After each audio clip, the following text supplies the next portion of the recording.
سبحان ربك رب العزة عما يصفون وسلام على المرسلين والحمد لله رب العالمين.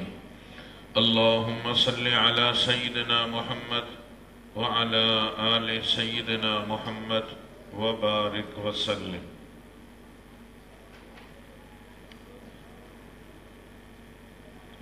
قرآن مجید اللہ رب العزت کا کلام ہے،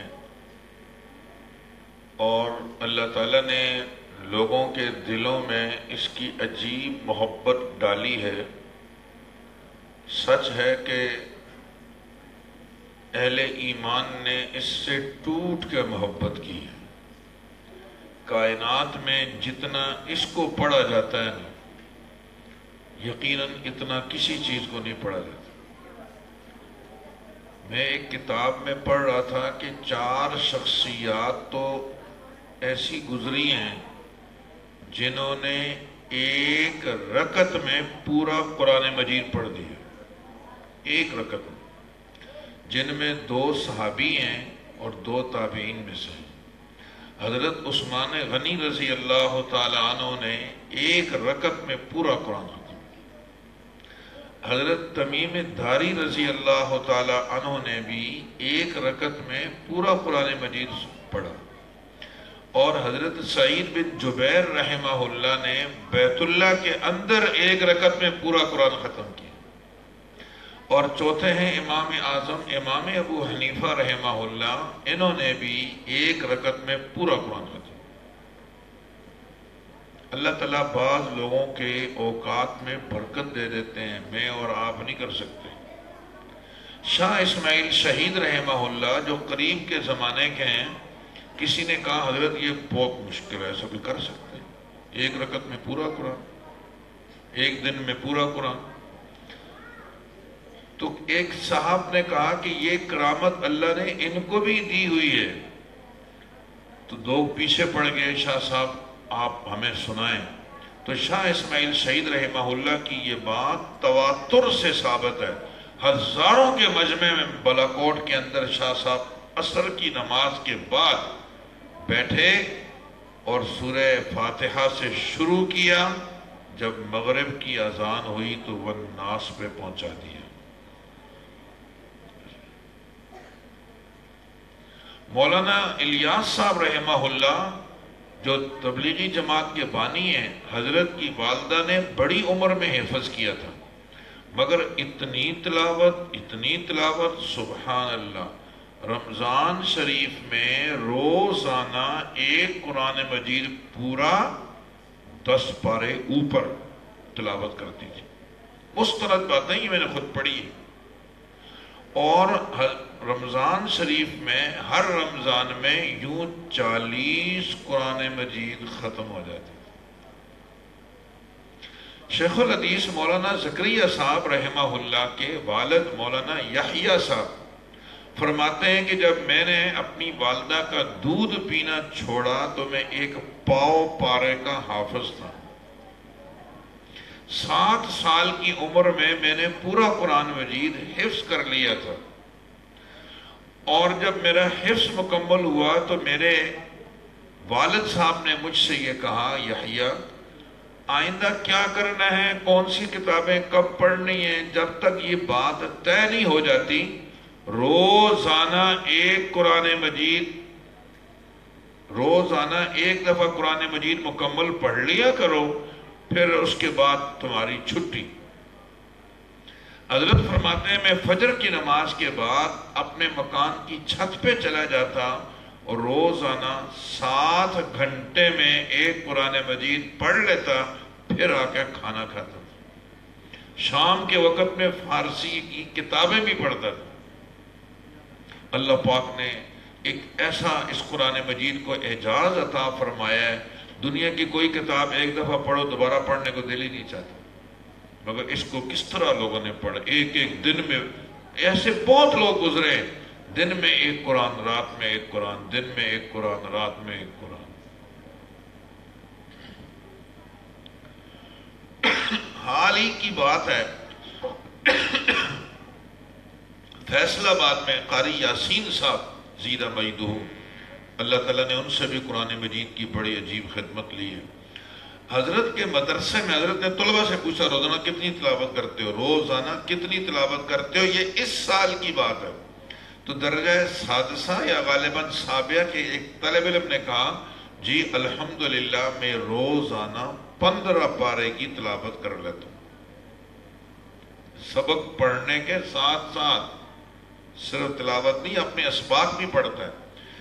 میرے مدرسے کے ایک طالب علم نے ایک دفعہ ختم قرآن پہ مجھے بلایا، وہ دورہ حدیث کا طالب علم تھا، جامعہ امام ابو حنیفہ مکہ مسجد آدم جی نگر کی بات کر رہا ہوں۔ تو پتہ چلا کہ 3 دن میں اس نے قرآن سنایا ہے، اور یہ دوسرا قرآن مجید سنا رہا ہے، پہلا اس نے 25 دن میں سنایا غالباً یا 23 دن میں۔ 10 پارے اس نے پڑھنے تھے، اس کے بعد دعا مانگی اس نے، خیر ختم ہوگی بات۔ میں بڑا حیران ہوا کہ یہ طالب علم کوئی اتنا ذہین تو نہیں تھا، یہ 10 پارے روزانہ سنائے۔ میں نے کہا آپ نے سال بھر تلاوت کرتے رہتے ہو؟ کہنے لگا الحمدللہ عام دنوں میں، عام سالوں میں تو روزانہ 10 پارے آرام سے ہو جاتے تھے، دورہ حدیث والے سال ذرا اسباق اضافی وقت بھی اس میں لگ جاتا ہے، تو کبھی کبھی 7 پارے ہوتے تھے، ورنہ اکثر 10 اس میں بھی میں کر لیتا تھا۔ دوستو غور کریں ان لوگوں کے حالات کو سن کر ہم اور آپ کہاں کھڑے ہیں۔ آج کا یہ المیہ ہے کہ اب ایک بڑی تعداد ایسے لوگوں کی ہے جو قرآن جانتی نہیں ہے، اور معذرت کے ساتھ جو قرآن مجید پڑھے ہوئے نا وہ تلاوت نہیں کرتے، سست ہیں۔ حضرت حماد بن سلمہ رحمہ اللہ کے بارے میں آتا ہے حدیث کے استاذ تھے، 100 آیتیں کم از کم پہلے تلاوت نہ کرتے، اس دن حدیث ہی نہیں پڑھاتے تھے کہ اللہ کے قرآن کی تلاوت حدیث سے پہلے ضروری ہے۔ تو ہم آج کی اس مبارک مجلس میں یہ عزم کریں انشاءاللہ ثم انشاءاللہ، آخری درجے میں جو حافظ نہیں ہے میں ان کی بات کروں، ایک پارہ تو تلاوت ہونی چاہیے۔ کہاں وہ پورا قرآن پڑھتے تھے، ہم سے ایک پارہ بھی نہیں پڑھا جاتا، ہم اتنے ختم ہیں، جبکہ ہمیں یقین ہے کہ یہ بلڈنگیں، یہ دولت، یہ بینک بیلنس، یہ گاڑیاں سب ادھر رہ جائیں گی، یہ اللہ کا کلام ساتھ جائے گا۔ جو چیزیں ساتھ جائیں گی ان پر یہ توجہ، جو ادھر رہ جائیں گی ان کے اوپر دن رات ایک کیا ہوا ہے۔ مولانا یوسف الجانوی شہید رحمہ اللہ فرمایا کرتے تھے 8ویں پاس کو کوئی تعلیم یافتہ نہیں کہتا۔ کوئی آدمی یہ کہ میں الحمدللہ اللہ بڑا کرم ہے میں 8ویں پاس ہوں، جا 8ویں پاس ہے، یہ کوئی تعلیم ہے؟ آخری درجے میں مرا ہوا آدمی بھی کہتا ہے میں میٹرک پاس ہوں، تو ذرا دل کو سہارا ہوتا ہے کہ کم از کم اس نے میٹرک تک پڑھا ہوا ہے۔ یہ پہلی سیڑھی ہے۔ حضرت فرماتے ہیں کہ جو آدمی ایک پارے سے بھی کم تلاوت کرتا ہے نا، کہتا ہے میں بھی تلاوت کرتا ہوں، ایسی مار رہی ہے، تلاوت کرتا ہے، ایک پارے سے کم کی تلاوت ہوتی ہے۔ مگر پھر حضرت نے ایک بات فرمائی کہ میٹرک تک جانے کے لیے 8ویں سے تو ہو کے جانا پڑے گا نا، 8ویں جو پاس ہوگا تو وہ 9ویں اور 10ویں پہ جائے گا۔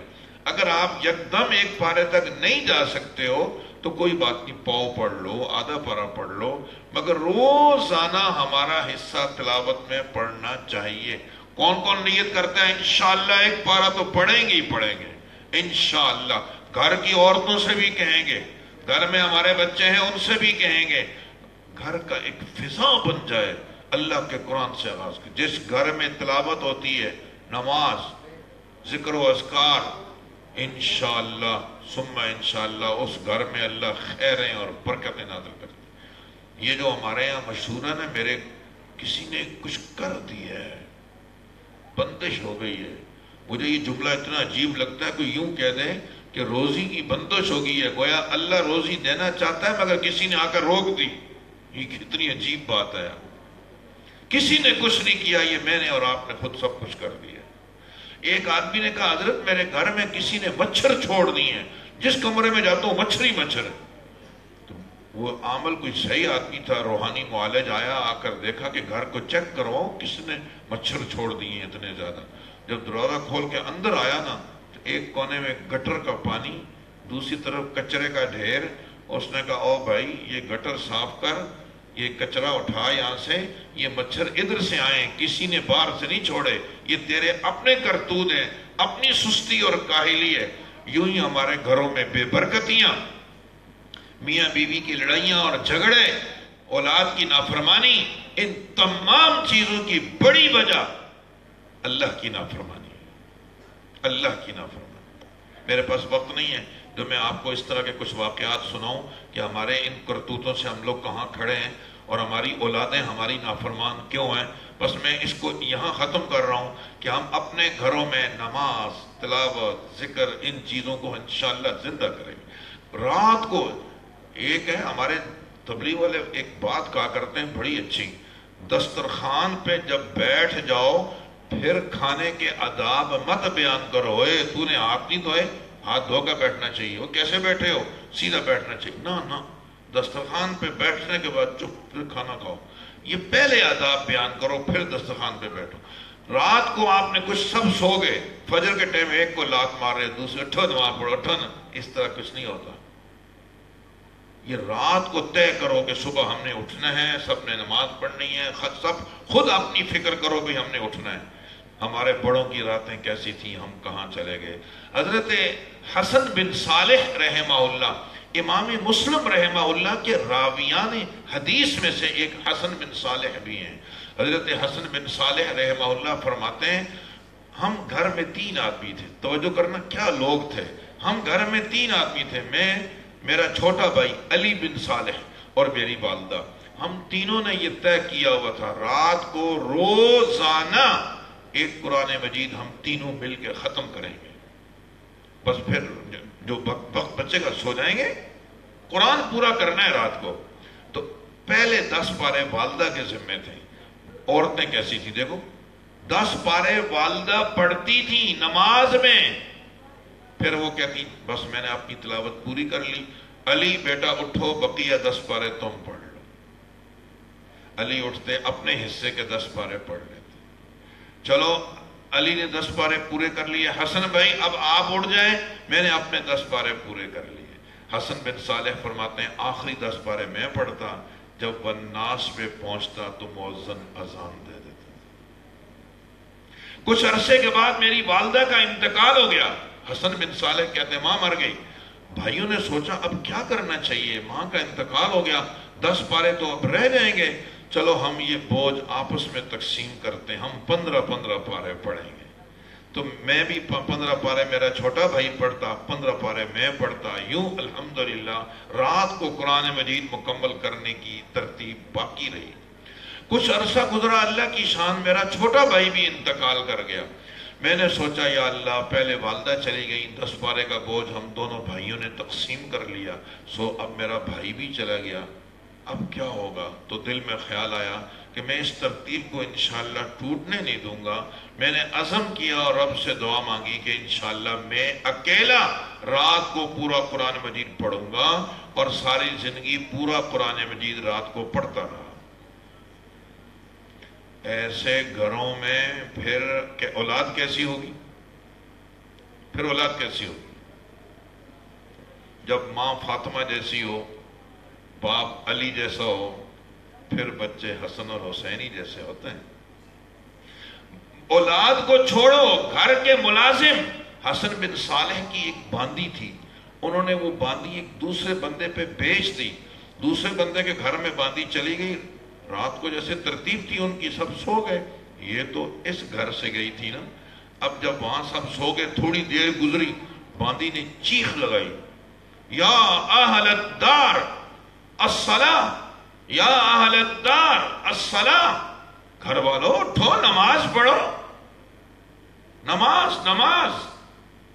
تو کونے میں ایک بابا جی نے آواز دی, اطلع الفجر, کیا مطلب فجر ہو گئی.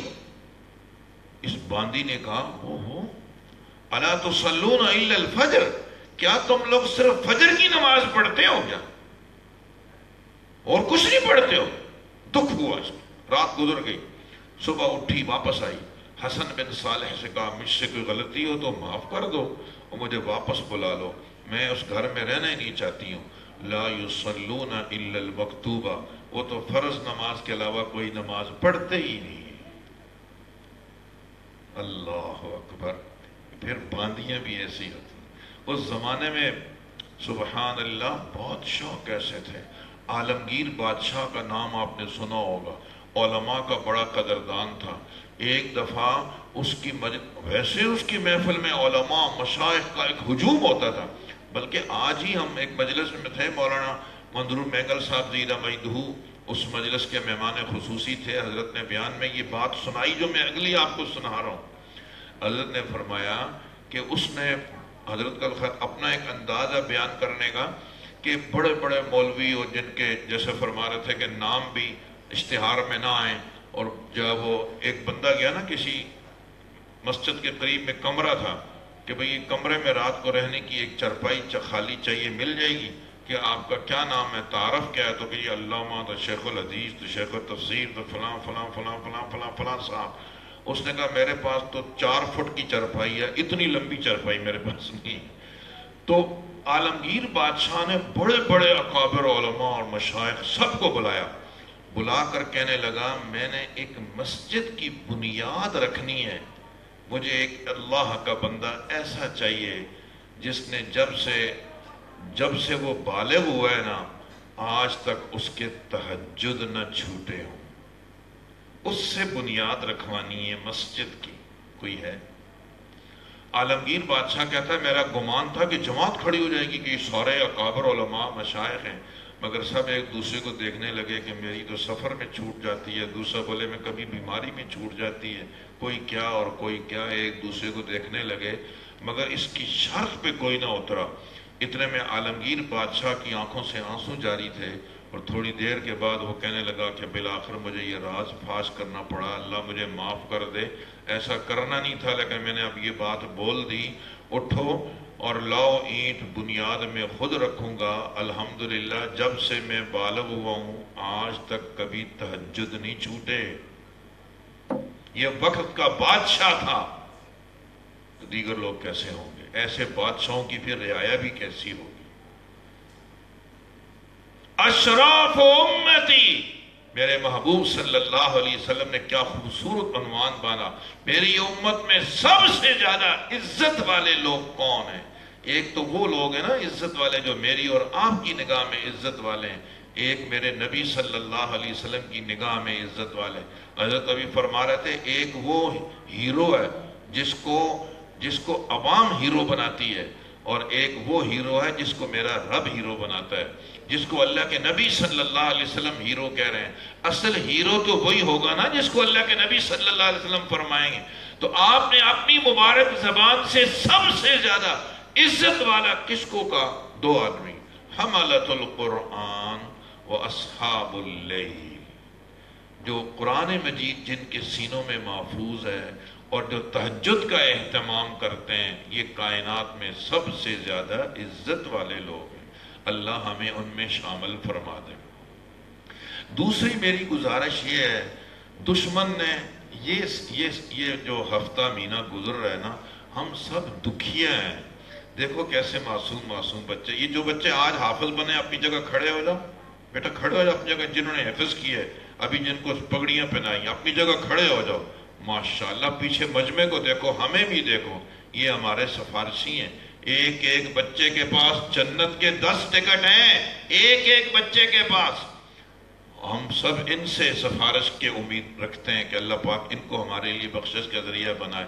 یہ تو صرف 30 ہیں، بیٹھ جاؤ، یہ صرف 30 ہیں، مگر افغانستان کی سرزمین پہ 150 معصوم بچے ایسے ہی تھے، وہ بھی کسی کے بچے تھے، وہ بھی کسی کا بھائی تھا، کسی کا ماموں، کسی کا چاچا۔ آج خوش ہو رہا تھا میں حافظ قرآن کا ماموں بن گیا ہوں۔ میں ان بچوں نے نسبتیں بدل دی، آج یہ بچے عام بچوں کی طرح نہیں ہے، خاندان کا خاندان بدل دیا۔ اب ماموں خوش ہو رہا ہے میں عام بچے کا ماموں نہیں، حافظ قرآن کا ماموں ہوں۔ ان کا چچا حافظ قرآن کا چچا ہے، مبارک ہو ان کے والدین کو جو ایک حافظ قرآن کے والدین ہیں۔ ماں کہتی ہے مجھے میرے بچوں نے 2 ہار لا کر دے دیے، کہا اماں ہم مدرسے میں جا رہے، مدرسے والے ہمارے سروں پہ پگڑیاں رکھیں گے، یہاں سے نہیں لے کے جاتے. یہ 2 ہار آپ کے لیے ہم لائیں، جب مدرسے سے ہم واپس آ جائیں یہ دونوں ہار آپ ہمارے گلے میں ڈال دینا. ہمیں خوشی ہوگی کہ ہماری ماں نے ہمارے گلے میں ہار ڈال دیا. ماں کہتی ہے میں اب تک انتظار میں ہوں، میرے وہ معصوم بچے لوٹ کے تو نہیں آئے. ان کی لاشیں میرے گھر میں پہنچ گئیں. 2 میاں بیوی کے 5 بیٹیوں کے بعد ایک بیٹا پیدا ہوا. دونوں نے عزم کیا اس کو حافظ قرآن بنائیں گے. حافظ تو بن چکا مگر وہ خوشی انہیں دیکھنی نصیب نہ ہوئی. اللہ رب العزت انہیں صبر عطا فرمائے. دشمن کے ان گندے عزائم جس کے تحت وہ اللہ کی کتاب کو مٹانا چاہتا ہے، یریدون لیطفئوا نور اللہ بافواہہم واللہ متم نورہ ولو کرہ الکافرون. انشاءاللہ ان کا یہ خواب کبھی شرمندہ تعبیر نہیں ہوگا. ان سے مقابلے کے لیے ایک شکل تو یہ ہے کہ ہم اسلحہ اٹھا لیں، تو اسلحہ ان کے پاس زیادہ ہے. ہم افرادی قوت تیار کریں، زیادہ ہے. ہم ان چیزوں کا مقابلہ علم سے کریں گے، قرآن کا مقابلہ قرآن سے ہی ہوگا. ہمارے 150 بچے شہید ہوئے، انشاءاللہ ایک ایک بچے کے پیچھے لاکھوں حافظ پیدا ہوں گے. پہلے تو ہم کہتے تھے گھر میں کسی ایک کو حافظ بناؤ، اب یہ نیت کرو انشاءاللہ میرے رب نے جتنے بچے اور بچیاں مجھے دی ہیں میں سب کو حافظ قرآن بناؤں گا. نیت کرتے ہیں انشاءاللہ ہم سب کو حافظ قرآن بنائیں گے. اور یہ بچے ہمارے لیے نجات کا ذریعہ بھی ہیں اور دشمن کے لیے ایک دندان شکن قسم کا ایک جواب بھی ہے. حال ہی میں 200 سے زائد بچے جامعہ صفہ سے فارغ ہو چکے، 900 سے زائد بچے جامعہ قاری یاسین صاحب کے مدرسے دارالقرآن سے فارغ ہو چکے، اور 73,000 الحمدللہ بچے اس سال وفاق المدارس کا امتحان دے چکے. میں ساتھیوں سے کہا کرتا ہوں، ایک ساتھی مجھے کہنے لگے سائنس میں ہم بہت پیچھے رہ گئے ہیں. یہ حقیقت ہے مولانا، آپ کو ماننی پڑے گی. میں نے کہا مانتے ہیں، اس کا انکار کون کر سکتا ہے. ہمیں دکھ ہے، یہ میری بات سمجھنا، میں بات ختم کر رہا ہوں. ہم سائنس میں بہت پیچھے ہیں، ہم ٹیکنالوجی میں بہت پیچھے ہیں، مگر دوستو یہ بتلاؤ اس میں اس مولوی کا کیا قصور ہے یار؟ سائنس میں آپ پیچھے ہو، جرم ہم پہ، مجرم ہمیں. 1857 کے بعد تو یہ طے ہوا تھا یہ لوگ عصری علوم کے ماہرین پیدا کریں گے، یہ جمیع ما جاء بہ نبی صلی اللہ علیہ وسلم علوم نبویہ کے وارث پیدا کریں گے، اللہ کے قرآن کے حافظ پیدا کریں گے، نبی کی حدیث کو جاننے والے محدث، مفسر، فقیہ، صرفی، نحوی، قاری، حافظ، مؤذن، امام، خطیب، یہ مدرسے دیں گے. میں ایسی جگہوں پہ جا چکا ہوں اللہ کی قسم، وہاں سڑکیں نہیں پہنچی، بجلی نہیں ہے، گیس نہیں ہے، ان مدرسوں نے حافظ قرآن بچے پہنچا دیے وہاں. چھوٹے یہ بچے کہاں کے رہنے والے ہوں گے، ان سے پوچھ لو. ایسے معصوم ہمارے یہاں دیہاتوں میں اتنے چھوٹے بچوں کو کپڑے پہننے بھی نہیں آتے، گلیوں میں ننگے پھر رہے ہوتے ہیں. ان مدرسوں کے حوالے ہوئے الحمدللہ، ان کے سینوں میں اللہ کا پورا قرآن انہوں نے محفوظ کر دی ہے. یہ ہمارے ذمہ جو کام تھا ہم تو کر رہے ہیں یار. اب ہمارے ذمہ سائنس کی ترقی کے لیے کوششیں شامل کہاں تھی، یہ تو تمہارے ذمہ تھا. اور میں عرض کیا کرتا ہوں ہمارے اس وقت میں عصری علوم پہ کروڑوں روپیہ ہماری حکومت خرچ کر رہی ہے اور عوام بھی خرچ کر رہی ہے. ایک بچے کی ایک کتاب پڑھانے پر ہزاروں روپے دیتے ہیں. اور ہمارے کئی دوست ہیں جن کے بچے پڑھ رہے عصری تعلیم حاصل کر رہے ہیں. کیا فیس دیتے ہو؟ جی داخلہ فیس 60,000 روپے. 60,000 تو داخلہ فیس تعلق کراچی میں ہے، جا کر بچہ داخل کر کے دیکھو پتہ چل جائے گا الحرا میں کیا فیس چل رہی ہے. کراچی کے دیگر اسکولوں میں مری میں ایک دوست نے ہمارے بچے کو لے گئے 1,20,000 داخلہ فیس. 1,20,000، یہ میں کم بتا رہا ہوں، اس سے زیادہ ہیں. اور ماہانہ فیس 10,000 20,000 10,000 20,000. ایک چھوٹا سا بچہ آج سے 15-20 سال پہلے کی بات ہے، گھسیٹ کا لے جا رہا تھا اس کو دادا. میں نے کہا کہاں لے جا رہے ہیں اس کو؟ یہ اسکول سے ہو کے آ رہا ہے. میں یہ بھی کچھ پڑھتا ہے، جھولا جھولتا ہے، بس ٹھیک ہے. 20 سے 25 سال پہلے کی بات ہے. میں نے کہا اس کے جھولا جھولنے کے لیے اسکول بھیجتے ہو، کیا فیس دیتے ہو؟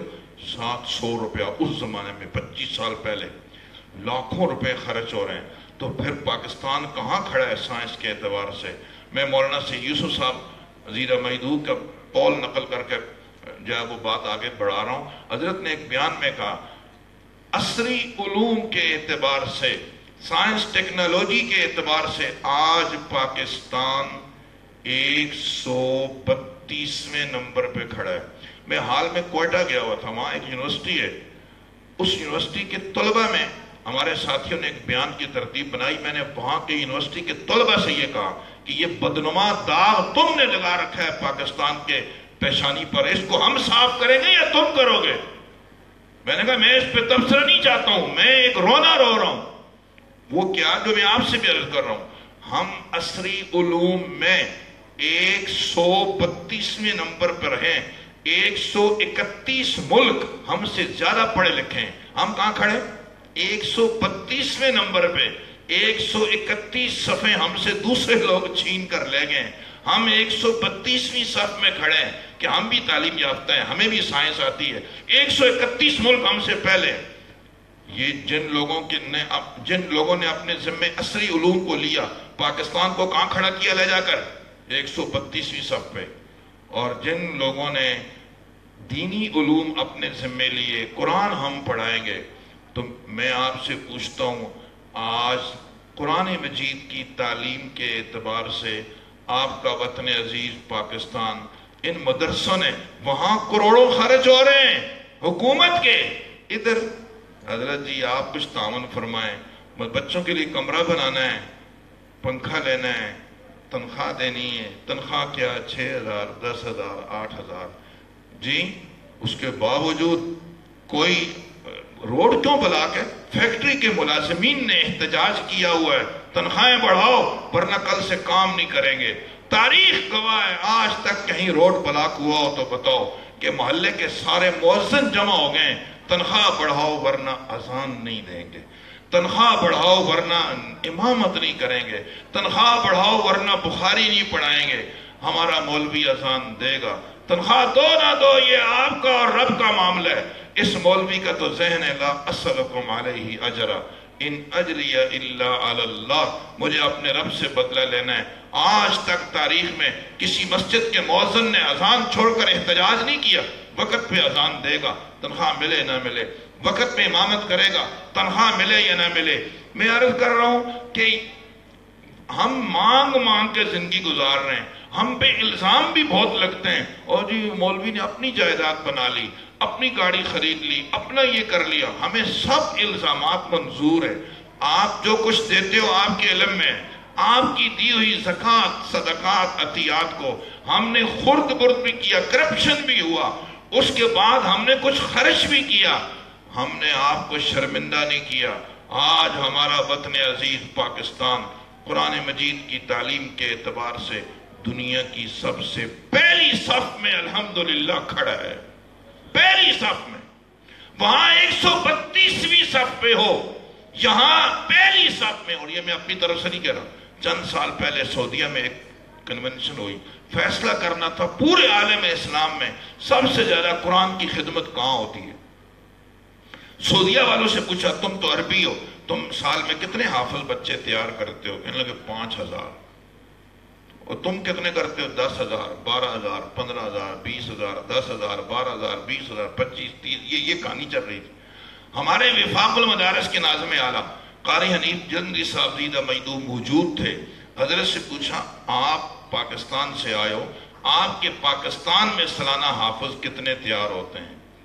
حضرت نے فرمایا ہمارے پاس مختلف مکاتب فکر کے لوگ ہیں، وہ بھی حافظ بناتے ہیں، بریلوی بھی بناتے ہیں اور اہل حدیث بھی بناتے ہیں، جماعت اسلامی والے بناتے ہیں وغیرہ وغیرہ کی اپنی تنظیمیں، اپنے وفاق. مجھے نہیں معلوم کتنے ہیں. ہمارے اپنے مسلک کے لوگ تبلیغی جماعت والے اور کتنے چھوٹے مدرسے جو حفظ میں ہیں، وفاق میں الحاق ہی نہیں ہے، وہ بھی بناتے ہیں حافظ. کتنے مجھے نہیں معلوم. صرف جو وفاق میں شامل ہے، اس سال جن بچوں نے امتحان دیا چند سال پہلے، فرمایا ان کی تعداد 60,000 ہے. انہیں یقین نہیں آیا 60,000 ایک سال میں. جلدی ریسرچ کی، پتہ چلا 60 نہیں ہے 63,000 ہے. تو طے کیا کہ پورے عالم اسلام میں سب سے زیادہ قرآن کی خدمت پاکستان کر رہا ہے. حضرت کو ایک انعامی شیلڈ، جیسے آپ بچوں کو دی، ایک شیلڈ پیش کی گئی. وہ شیلڈ میں نے خود خیر المدارس میں ملتان میں ان کے دفتر میں لگی ہوئی دیکھیے، آپ بھی جا کر دیکھ لیں۔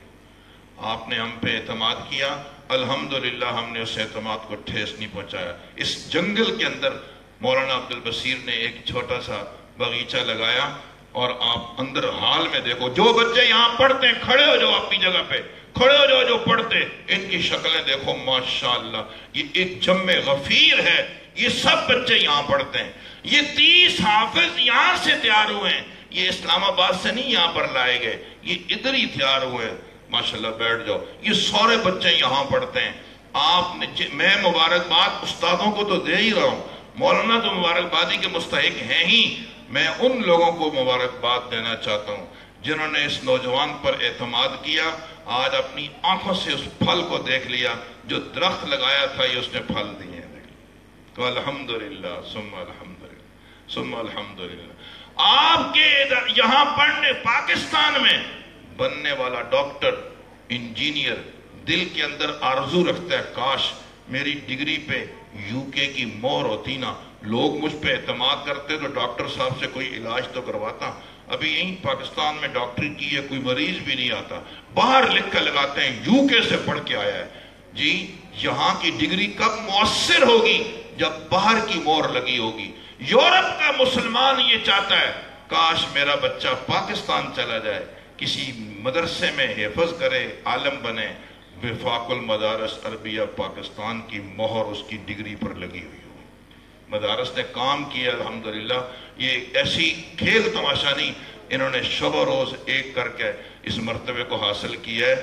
آپ کبھی آؤ مدرسوں میں، ان دنوں میں ہمارے وفاق کے امتحان چل رہے ہیں، میں تو جو لوگ دینی مدارس کے حوالے سے بغض رکھتے ہیں، کاش کبھی کسی مدرسے میں جاؤ تو صحیح، رات 12 بجے چلے جاؤ، 2 بجے چلے جاؤ، کسی نہ کسی کونے کھانچے میں کوئی نہ کوئی اللہ کا بندہ طالب علم بیٹھا ہوا، روتا دھوتا ہوا تمہیں نظر آئے گا، پڑھتا ہوا نظر آئے گا۔ یہ نقلیں کر کے پاس نہیں ہوتے۔ میں خود ایک سنٹر کا نگران ہوں، 2 دن ہو گئے پیپر شروع ہیں، اور ہمارے ساتھ 10-12 نگران اور بھی ہیں۔ اب تک ہم کسی طالب علم کو شبہ میں بھی نہیں پکڑ سکے کہ یہ نقل کر رہا ہوگا، چاہے جائے کہ عملی طور پر ہم اس کو، اور اگر پورے ملک میں کوئی 1-2 لڑکے پکڑے جاتے ہیں، کراچی سے پشاور تک ان کی تشہیر ہو جاتی ہے کہ فلاں مدرسے کا فلاں طالب علم نقل کرتا ہوا پکڑا گیا۔ اتنی عجیب سی بات ہوتی ہے، اور وہاں کوئی نقل نہ کرے تو اگلے کو حیرت ہوتی ہے کہ یہ نقل نہیں کر رہا تو کیسے پاس ہوگا۔ دوستو الحمدللہ آپ نے جن مدارس پہ، جن علماء پہ اعتماد کیا ہے، انہوں نے کام کیا ہے۔ میں مبارکباد پیش کرتا ہوں ان معصوم بچوں کو جنہوں نے مسابقے میں حصہ لیا۔ یہ معمولی کام نہیں ہے۔ میں مولانا شفیق صاحب تشریف فرمایا، ان سے کہہ رہا تھا کہ اگر ہم عوام میں سے کسی کو کہا جائے نا مجھے بھی آپ کو بیٹھ کر سورہ فاتحہ سناؤ، ہم سورہ فاتحہ بھی اسٹیج پہ بھول جائیں گے۔ معاف کیجئے گا میں نام نہیں لے رہا، قل واللہ احد بھی نہیں آئی ہے۔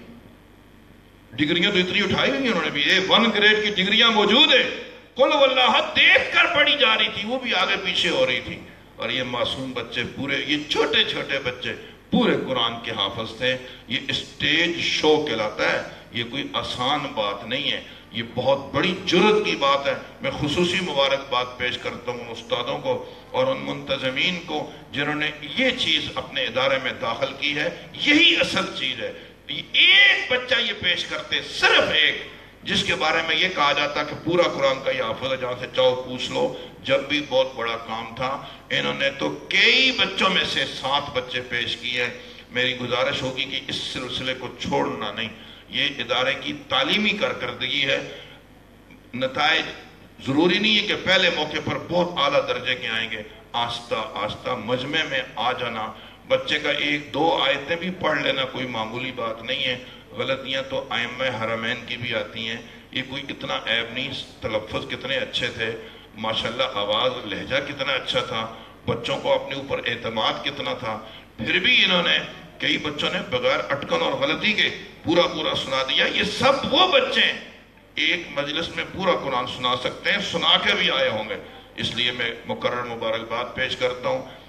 ضرورت ہے کہ ادارے کی ارد گرد کی زمین اللہ کرے ساری ادارے کی ہو، اور وہ معاونین جنہوں نے اس جنگل میں منگل بنایا، اللہ ان کے دنیا اور آخرت دونوں اچھی کرے، اور اللہ تعالیٰ ان کے بچوں کی خوشیاں ان کو نصیب فرمائے کہ واقعتاً انہوں نے ایک کمال کی ہے اور ایک اچھا سسٹم لے کر یہ ادارہ چل رہا ہے.